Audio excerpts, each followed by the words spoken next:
Pangalan po ng Colaico Foundation, ako si Francisco Colaico, bumabati sa inyo ng isang manigong bagong taon. It's been a blessed 2012. Tayo ay nakatanggap ng katakot-takot na biyaya itong 2012. Tumaas ang remittance natin, lumakas ang piso, tumaas ang ating purchasing power, bagamat lumalakas ang peso dahil ang presyo ng mga bilihin, kagaya ng mga pagkain, food items, bumaba.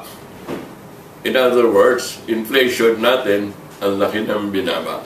So halos lahat na nangyaring maganda ay nangyari sa ating bansa itong 2012. Na-upgrade ang ating credit twice. Tayo ngayon ay tinatawag ng investment grade, ang Philippine bonds. Ibig sabihin, pag ang gobyerno ng Pilipinas ay umutang sa global funds, sa global sources of money, mura ang interest, mababa ang interest.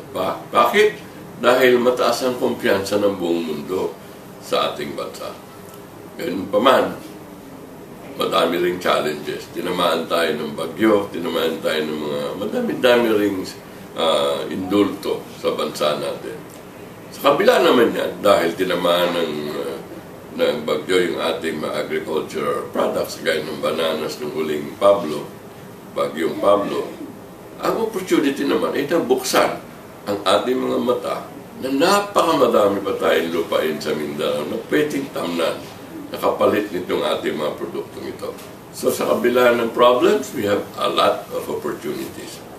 Moving forward, ano ating hinaharap? Sa akin hong pananaw, wag na wag tayo paiwan sa trend. At halos lahat ng mga dalubhasang fund managers, economists from abroad, at tingin ho sa Pilipinas, napakaganda. At sabi nga nila, in 10 years, yung ating stock market, na this year, by the way, this year, tumaas ang ating stock market, which is a microcosm ng ekonomiya. Parang yan ang isang mukha ng ating ekonomiya, ay nag-improve by more than 30%. Yung index na nag-umpisa ng 2012 was less than 4,000. Nasa 3,800 yata. Natapos tayo ngayon. As I speak now, it's 5,800. More than 30% ang in-increase ng value ng ating capital market. Moving forward, ang prediction ng mga dalubhasa sa mundo in 2030, 2020, 2023, ang ating capital market o stock market times 3.